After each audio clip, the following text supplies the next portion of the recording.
नमस्कार दोस्तों, स्वागत है आपका फिर से अपने YouTube चैनल मास्टरमाइंड पीपीएफ में वीरेंद्र प्रताप सिंह।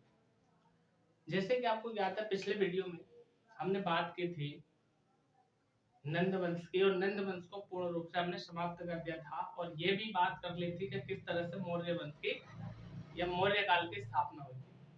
तो आज हम पढ़ने वाले हैं मौर्य काल को और मौर्य काल में स्टार्टिंग से सारी चीजें हम करने वाले हैं। 2 से 3 पार्टों में पूरा मौर्य काल हम समाप्त कर देंगे। तो चलिए देर किस बात की, हेडिंग डाल दीजिए मौर्य काल या मौर्य वंश। मौर्य काल या मौर्य वंश।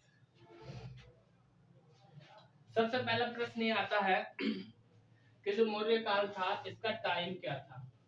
इसका जो टाइम था मौर्य वंश का, वह नंद वंश की समाप्ति के बाद ही इसका टाइम शुरू हो गया था। 322 ईसा पूर्व से 185 ईसा पूर्व तक ये चला था। और यदि हम बात करें संस्थापक की, इसका जो संस्थापक था वह चंद्रगुप्त मौर्य था। चंद्रगुप्त मौर्य था। लिखेंगे चाणक्य की सहायता से नंद वंश को समाप्त कर मगध पर, चाणक्य की सहायता से नंद वंश को समाप्त कर मगध पर चंद्रगुप्त मौर्य ने मगध पर चंद्रगुप्त ने मौर्य वंश की नींव डाली। ठीक है, या यूं कह दीजिए स्थापना की। ये प्रमुख बात हो गई। अब आगे हम बात करते हैं क्या यहां से 185 ईसा पूर्व तक मौर्य वंश चला। कई पुस्तकों में मिलेगा 100 यानी 322 से 184 भी मिलेगा, तो आपने इस पर ध्यान नहीं देना। वस्तुतः 84-85 कोई ज्यादा बड़ी बात नहीं है, आपने ध्यान देना है कि 322 से 85 या 84 तक चला। अब हम बात करते हैं, तो देखिए जो नंद वंश का अंतिम शासक था धनानंद, इसके अत्याचारों से जनता बहुत त्राही कर रही थी, तो धनानंद को गद्दी पर से पराजित किया। यदि हम बात करें चाणक्य की, चाणक्य कह दीजिए, विष्णुगुप्त कह दीजिए या कौटिल्य कह दीजिए, ये तक्षशिला के आचार्य होते हैं।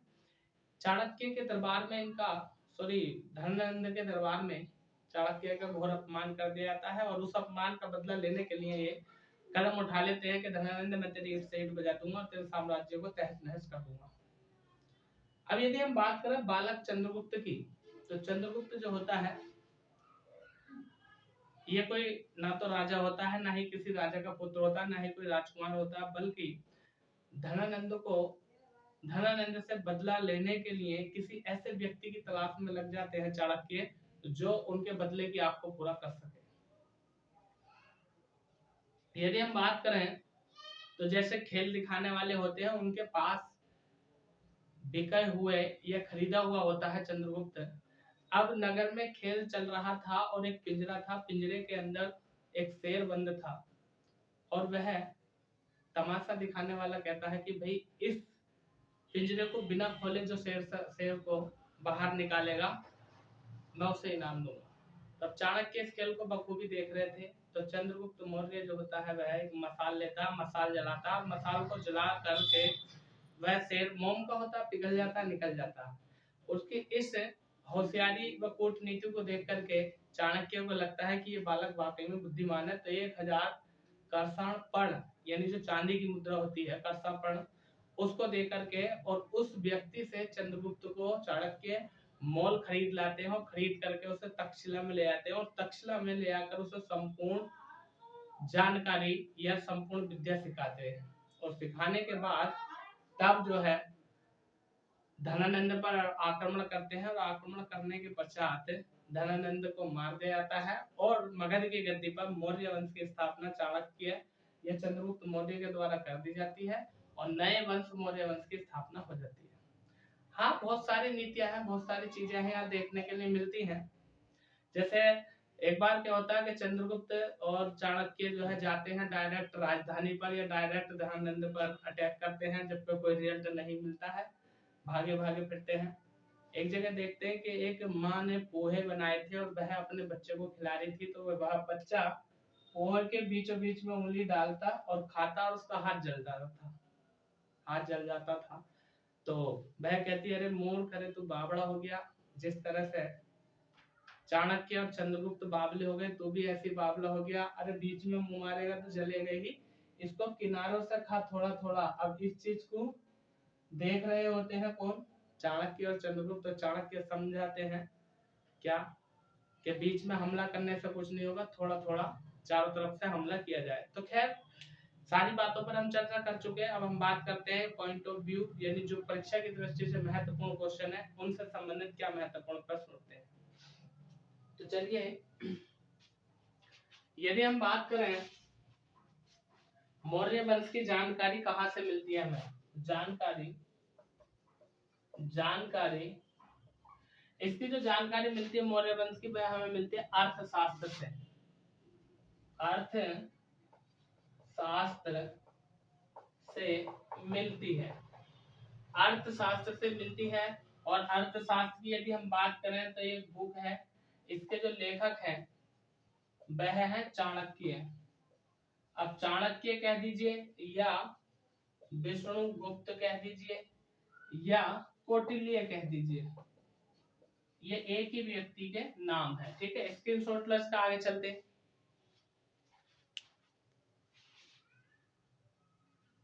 अब हम बात कर लेते हैं चंद्रगुप्त मौर्य के बारे में। चंद्रगुप्त मौर्य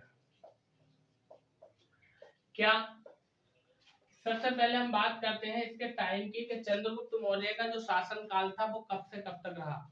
तो चंद्रगुप्त मौर्य के शासनकाल की यदि हम बात करें तो 323 ईसा पूर्व में ये मगध की गद्दी पर बैठ गया और 298 ईसा पूर्व तक इसने शासन किया। यानी टाइम 323 ईसा पूर्व से 323 बीसी से 298 बीसी तक इसने शासन किया। फिर अगला प्रश्न क्या बनता है चंद्रगुप्त मौर्य से, अगला प्रश्न यह बनता है कि इसकी माता का नाम क्या था। माता का नाम मुर्रा था और यह धनानंद की एक दासी थी। माता मुर्रा लिखेंगे, धनानंद की दासी थी। धनानंद की दासी थी, ऐसा इतिहास में हमें स्रोत मिलता है इसको जानने के लिए। और यदि हम बात करें तो प्रश्न ये भी आता है कि भारत का प्रथम ऐतिहासिक शासक किसे कहा जाता है, तो चंद्रगुप्त मौर्य को। यह भारत का प्रथम ऐतिहासिक शासक है, ऐतिहासिक शासक है। फिर अगला प्रश्न ये आता है कि भारत का मुक्तिदाता शासक किसे कहा जाता है, तो वो चंद्रगुप्त मौर्य को ही कहा जाता है। भारत का प्रथम मुक्तिदाता, भारत का प्रथम मुक्तिदाता शासक।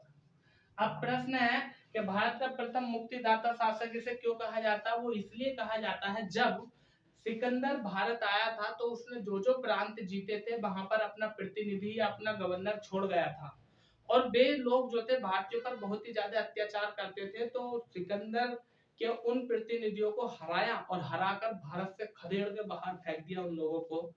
तो इस कारण भारत का प्रथम मुक्तिदाता शासक के रूप में जाना जाता है किसे, चंद्रगुप्त मौर्य को।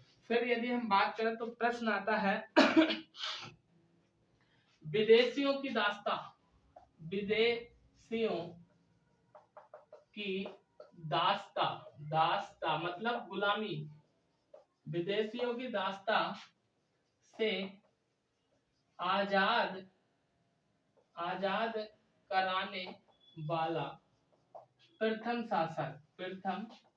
शासक कौन था भैया, चंद्रगुप्त मौर्य था। विदेशियों की दास्ता से मुक्त कराने वाला प्रथम शासक चंद्रगुप्त मौर्य।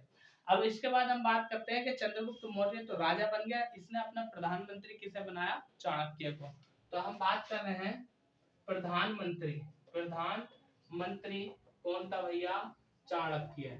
जो प्रधानमंत्री था चंद्रगुप्त मौर्य का वह था चाणक्य। फिर यदि हम बात करें तो प्रश्न ये भी बनता है कि चंद्रगुप्त मौर्य को और किन किन नामों से जाना जाता है, तो सैंड्रोकोटस और एंड्रोकोटस नाम से जाना जाता है। एरियन प्लूटार्क ने इसको ये नाम दिए थे। यानी चंद्रगुप्त मौर्य के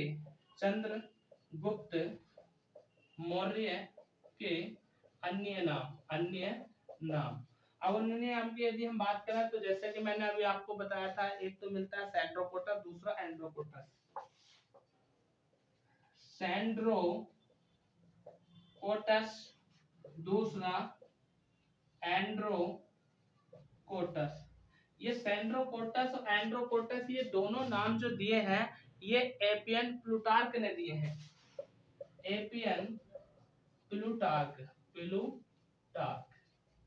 ने कहा है। चलो इसकी शॉर्ट लिस्ट आगे चलते हैं।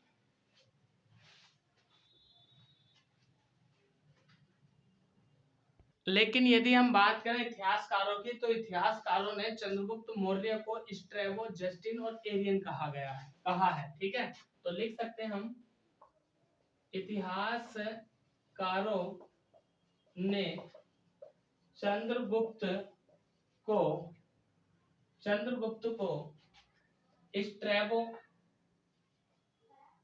स्ट्राबो, एपियन,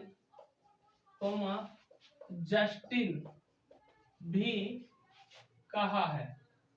अब देखिए, जब बात करें हम ईसा पूर्व की, तो ईसा पूर्व के समय में कोई व्यक्ति तो रहा नहीं होगा, सभी ईस्वी में है। तो बात करते हैं कि चंद्रगुप्त मौर्य की पहचान कब की गई, कि भारत का एक मुक्तिदाता शासक हुआ जिसका नाम था चंद्रगुप्त मौर्य। तो विलियम जोन्स ने, ठीक है ना, 1793 में विलियम जोन्स ने कहा, 1793 में विलियम जोन्स ने कहा, क्या कहा, कि ये चंद्रगुप्त मौर्य ही है। मतलब ये जो नाम दिए गए हैं, इन नामों को लेकर के जो अवधारणा थी 1793 में विलियम जोन्स ने कहा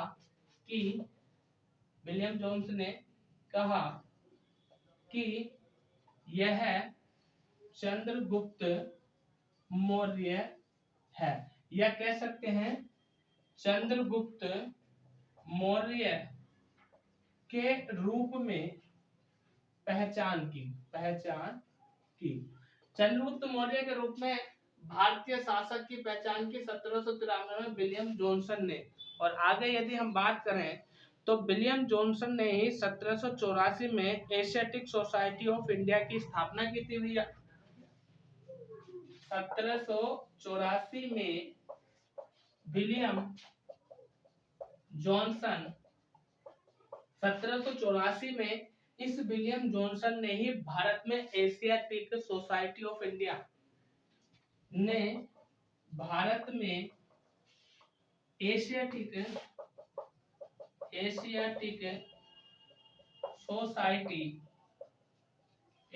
सोसाइटी ऑफ इंडिया की स्थापना की। यानी हमने ये प्रश्न एक्स्ट्रा जाना है कि एशियाटिक सोसाइटी ऑफ इंडिया की स्थापना कब की गई, 1784 में की, और किसके द्वारा की गई, विलियम जोन्स के द्वारा की गई। और कहां पर की गई, भारत में की गई। और यदि हम बात करें भारत की, यानी भारत में भी कहां पर, बंगाल में इसकी स्थापना कर दी गई थी। ठीक है, चलिए आगे चलते हैं। अब इधर हम बात करते हैं यूनान में क्या हो रहा है। तो यूनान में जो सिकंदर था उसकी मृत्यु हो गई थी मकदूनिया में मस्तिष्क ज्वार के कारण। अब जब सिकंदर की मृत्यु हो गई तो उसके उत्तराधिकारी के लिए युद्ध छिड़ गया। और युद्ध की यदि हम बात करें तो एक तो सेल्यूकस था जिसने निकेटर की उपाधि प्राप्त की थी, एक सेल्यूकस था, और दूसरा जो था एंटीगोनस था। तो एंटीगोनस और सेल्यूकस के बीच में उत्तराधिकारी का युद्ध छिड़ गया, जिसमें सेल्यूकस विजय हुआ। और सेल्यूकस ने विजय प्राप्त करने के बाद निकेटर की उपाधि प्राप्त की। निकेटर का अर्थ होता है विजेता। अब फिर क्या होता है, 305 ईसा पूर्व की बात है कि जो सेल्यूकस निकेटर होता है ना, ये भारत पर आक्रमण करने की योजना बनाता है। उधर चंद्रगुप्त मौर्य के गुप्तचरों के द्वारा पता चल जाता है कि सेल्यूकस निकेटर भारत पर चढ़ाई करने वाला।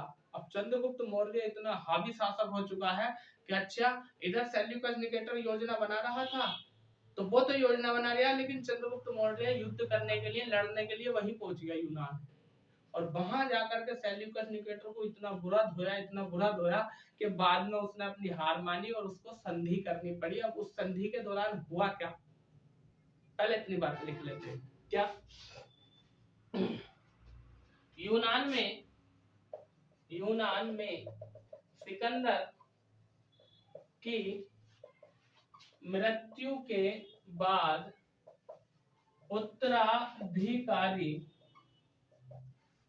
उत्तराधिकारी का युद्ध छिड़ा। अब ये जो युद्ध छिड़ा था, एक तो था सेल्यूकस और दूसरा था एंटीगोनस।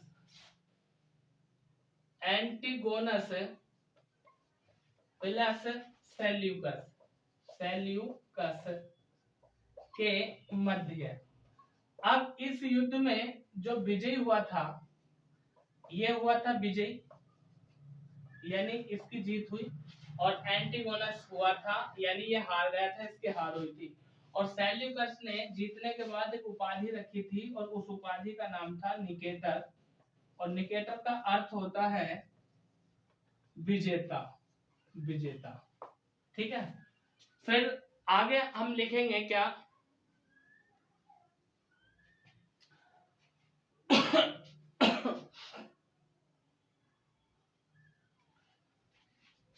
निकेटर भारत पर आक्रमण करने की योजना बनाता है। 305 ईसा पूर्व में निकेटर, सेल्यूकस निकेटर, ठीक है, ये कौन था, ये सिकंदर का वो था सेनापति। निकेटर 305 ईसा पूर्व में निकेटर और चंद्रगुप्त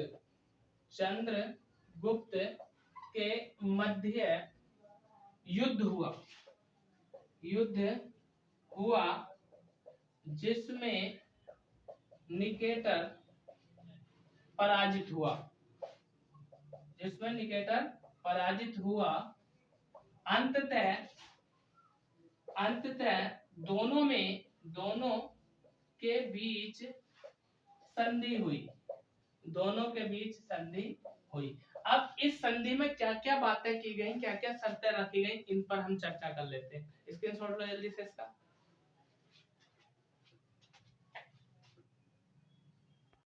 अब यदि हम संधि की बात करें तो संधि में पहली शर्त, यानी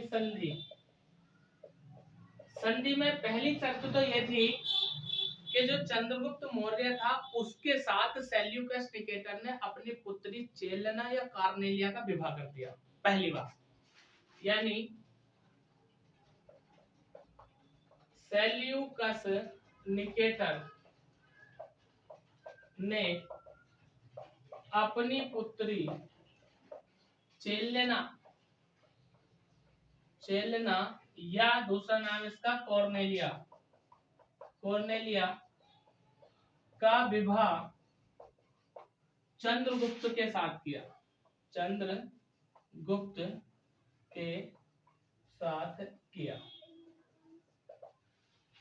के साथ कर दिया। यदि हम बात करें तो भाई ये भारत का पहला अंतरराष्ट्रीय विवाह है, भारत की पहली विदेशी दुल्हन है, ठीक है ना।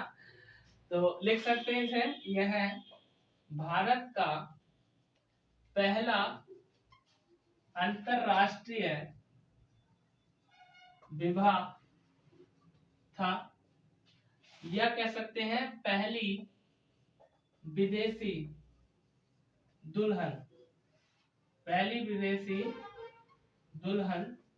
थी, चेलेना या कॉर्नेलिया जिसका दूसरा नाम था। अब हम बात करते हैं कि संधि में दूसरी शर्त क्या थी। तो दूसरी बात क्या हुई संधि में कि सेल्यूकस निकेटर ने जीते हुए अपने 4 प्रांत दहेज में दिए चंद्रगुप्त मौर्य को। और 4 प्रांतों की यदि हम बात करें तो काबुल, कांधार, बलूचिस्तान और हेरात। लिखेंगे निकेटर ने चंद्रगुप्त को 4 प्रांत दान में दिए। Number 1 Kandahar, number 2 Kabul, number 3 Balochistan और नंबर 4 हेरात। नंबर 4 हेरात, यानी बलूचिस्तान, हेरात, काबुल और कांधार। और यदि हम बात करें तो उस समय इनके नाम क्या थे? उस समय इनके नाम थे, क्या नाम थे भैया? इसकी हम बात कर लेते हैं। सबसे पहले हम बात करते हैं काबुल की। तो काबुल का जो नाम था वह नाम था पेरोपेनिस डाई। पेरोपेनिस डाई, ये नाम था उस समय काबुल का। और यदि हम बात करें दूसरा राज्य था कांधार। कांधार का नाम था आराकोसिया। कांधार लिखते रहो, आराकोसिया। ठीक है, मैं इसीलिए साइड हो जाता हूं ताकि आपको दिखता रहे। तीसरे राज्य की यदि हम बात करें तो उसका नाम था, मतलब बलूचिस्तान। बलूचिस्तान का नाम था जेंड्रोसिया। बलूचिस्तान, इसका नाम था जेंड्रोसिया। और यदि हम बात करें चौथा था आपका हेरात। हेरात का उस समय नाम था एरिया। हेरात, इसका नाम था एरिया। ठीक है, हेरात का नाम था एरिया। तो ये दूसरी शर्त थी। और तीसरी बात यदि हम बात करें तो देखिए, जब चंद्रगुप्त मौर्य को इतनी सारी चीजें दी हैं सेल्यूकस निकेटर ने, तो चंद्रगुप्त मौर्य का फर्ज बनता है कि वो भी उसे कुछ दे। तो चंद्रगुप्त मौर्य ने 500 हाथी उल्टे गिफ्ट में उपहार के रूप में सेल्यूकस निकेटर को दिए थे। जबकि कुछ लोग कहते हैं कि सेल्यूकस निकेटर ने मौर्य को दिए थे। नहीं, गलत है। उपहार में चंद्रगुप्त ने सेल्यूकस निकेटर को 500 हाथी दिए थे। हम लिख सकते हैं, उपहार में सेल्यूकस को मौर्य ने 500 हाथी दिए थे। 500 हाथी दिए थे। फिर इसके बाद और क्या हुआ, स्क्रीनशॉट लो इसका जब बात करते हैं। अब यदि हम बात करें चंद्रगुप्त मौर्य की, तो उसकी जो पत्नी थी हेलेना या कॉर्नेलिया, हमारे देश में पहली विदेशी है, पहली अंतरराष्ट्रीय बहू आई थी, ठीक है ना। तो जो हेलेना थी, इसको हिंदी तो आती नहीं थी। अब जब हिंदी नहीं आती थी तो कोई इसको समझाने के लिए, भाषा को ट्रांसपेरेंट करने के लिए आएगा। तो एक राजदूत नियुक्त किया गया और राजदूत के रूप में भेजा था भारत में मेगास्थनीज को। ठीक है ना। तो लिखेंगे अगला पॉइंट, मेगास्थनीज को राजदूत के रूप में चंद्रगुप्त के दरबार में भेजा। अब दरबार में जो भेजा था उसका कारण क्या था? कारण लिख लो। कारण, एक तो कारण ये था कि चेलना को हिंदी नहीं आती थी, हिंदी नहीं आती थी।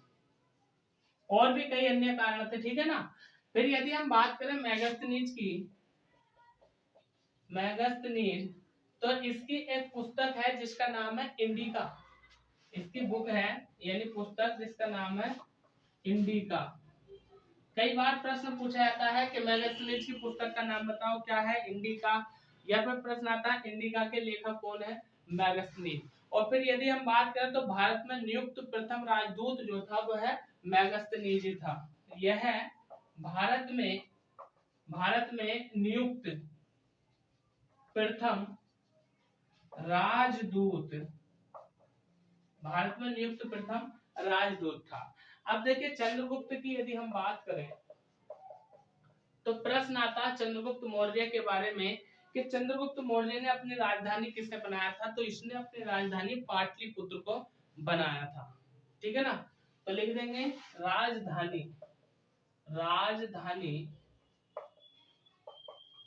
पाटलिपुत्र। चंद्रगुप्त मौर्य ने पाटलिपुत्र को अपनी राजधानी बनाया था। अब यदि हम बात करें तो देखिए 312 ईसा पूर्व में यसे 12 वर्ष तक चंद्रगुप्त मौर्य के शासन काल में अकाल पड़ा था।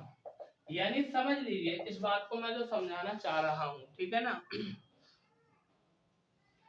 कहने का मतलब ये था कि चंद्रगुप्त मौर्य जब शासन कर रहा था तो 312 ईस्वी के आसपास की बात है कि इसके शासन काल में इसकी राजधानी पाटलिपुत्र या कहते हैं मगध साम्राज्य के अंतर्गत 12 साल तक अकाल पड़ा था।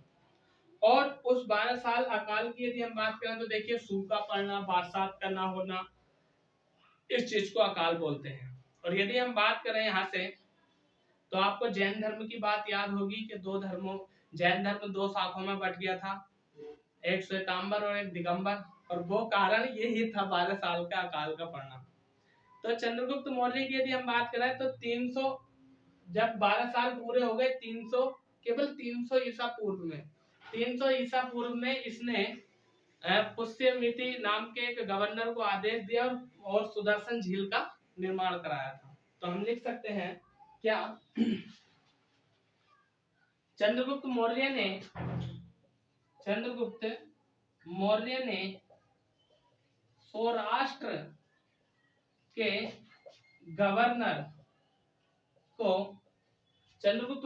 सौराष्ट्र के गवर्नर को आदेश दिया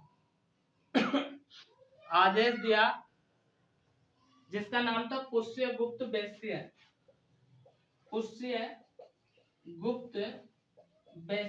ये उसका नाम था, किसका, ये गवर्नर का नाम था। आदेश दिया और सुदर्शन झील का निर्माण कराया तथा सुदर्शन झील का निर्माण कराया। सुदर्शन झील का निर्माण कराया। यदि हम बात करें यहाँ से तो ये सुदर्शन झील जो है ना आगे कई शास्त्रों में देखने के लिए मिलेगी। फिर दूसरी महत्वपूर्ण बात यदि हम करें तो 300 ईसा पूर्व में प्रथम जैन संगीति जो हुई थी वो चंद्रगुप्त मौर्य के शासन काल में ही हुई थी। यानी जब अकाल खत्म हो गया था, 312 में शुरू हुआ था, 12 साल तक चला था। 312 में से 12 हटा दो तो 300 ईसा पूर्व में चंद्रगुप्त के काल में प्रथम जैन संगीति कह दीजिए, सभा कीजिए, का आयोजन हुआ था। यहाँ पर लिख रहा हूँ हुआ था। यानी 300 ईसा पूर्व में प्रथम जैन संगीति का आयोजन जो हुआ था वह चंद्रगुप्त मौर्य के शासन काल में ही हुआ था। स्क्रीनशॉट लो इसका, आगे चलते हैं जल्दी से।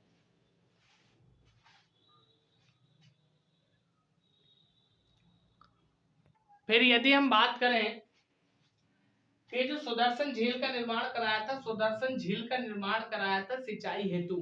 लेकिन इस सुदर्शन झील से जो पहली बार नहरें निकालने का कार्य किया था वह किया था सम्राट अशोक ने, ठीक है ना। तो लिखेंगे सुदर्शन झील का निर्माण सिंचाई हेतु कराया था। किसने कराया था? चंद्रगुप्त मौर्य ने कराया था। परंतु नहरें निकालने का काम किसने किया था? अशोक ने। अब अशोक तो बाद में आएगा ना, पहले तो चंद्रगुप्त मौर्य के बाद उसका पुत्र आएगा बिंदुसार, और बिंदुसार का पुत्र आएगा अशोक। नहरें निकालने का काम अशोक ने किया था।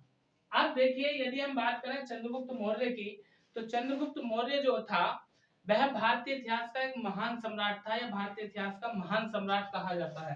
तो चंद्रगुप्त मौर्य, सी से चंद्र और एम से मौर्य, चंद्रगुप्त मौर्य को भारतीय इतिहास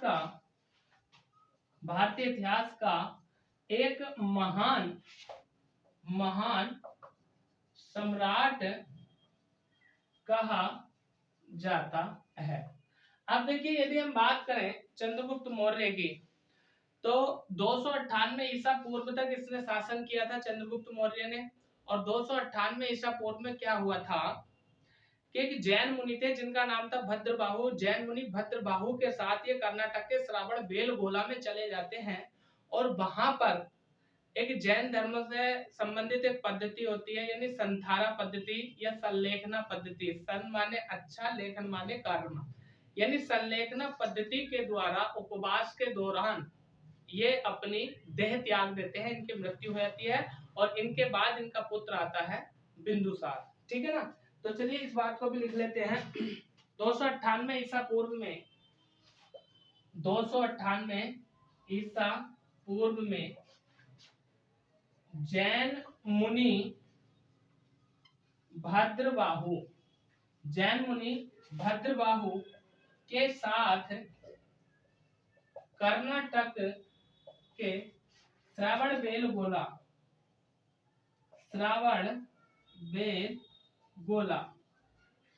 कर्नाटक के श्रावण बेलगोला नामक स्थान पर चले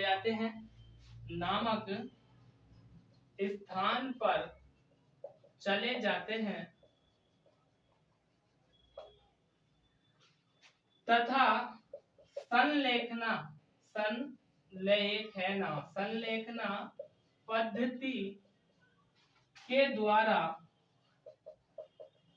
अपना शरीर त्याग देते हैं। यानी संलेखना पद्धति के द्वारा अपना शरीर त्याग देते हैं। और यदि हम बात करें तो एक स्थान का नाम आता है, स्थान का नाम है चंद्रगीर पहाड़ी पर जो है अपना शरीर त्याग देते हैं। जैन धर्म की यदि हम बात करें तो जैन धर्म में संलेखना या इसी को संथारा पद्धति कहा जाता है। इस पद्धति में होता क्या है, मनुष्य उपवास के माध्यम से अपने शरीर को त्याग देता है। उपवास मतलब व्रत, उपवास के माध्यम से शरीर को त्यागना, उपवास के माध्यम से शरीर को त्यागना। यदि हम बात करें यहाँ से चंद्रगुप्त मौर्य की, तो चंद्रगुप्त मौर्य ने 25 वर्षों तक शासन किया था और इसके बाद जो इसका पुत्र हुआ था उसका नाम था बिंदुसार। लिखेंगे चंद्रगुप्त मौर्य ने 25 वर्ष तक शासन किया था। ठीक है, और चंद्रगुप्त मौर्य का जो पुत्र था उसका नाम था बिंदुसार। देखिए ध्यान दीजिए, यहाँ पर लिखा मैंने बिंदुसार। यदि हम बात करें बिंदुसार की, तो बिंदुसार मौर्य वंश का शासक है और एक था बिंबिसार हर्यक वंश का शासक था। तो दोस्तों ये था चंद्रगुप्त मौर्य को लेकर के हमारा पार्ट 1। मौर्य काल की अगली चर्चा करेंगे अगले वीडियो में, पार्ट 2 के नाम से बिंदुसार और अशोक महान की बातें करेंगे उसमें। ठीक है, तो देखना ना भूलिएगा, अगला वीडियो इससे भी ज्यादा जबरदस्त और शानदार जिंदाबाद होने वाला है। तो मैं यही कहूंगा कि वीडियो लाइक करो या मत करो मेरे को कोई फर्क नहीं पड़ता, परंतु इस चैनल को आप चलवा दो। चैनल को खुद भी सब्सक्राइब करो और अपने दोस्तों में शेयर कर दो कि भाई इस चैनल को सब्सक्राइब करो और साथ में बेल आइकन का बटन भी दबाओ। तो मैं वीरेंद्र प्रताप सिंह मास्टरमाइंड वीपीएस लेता हूं आपसे विदा। कल फिर मुलाकात होती है, तब तक के लिए बने रहिए अपनी जिगरी क्लास में, एकदम शानदार जबरदस्त। जिंदाबाद और जय हिंद।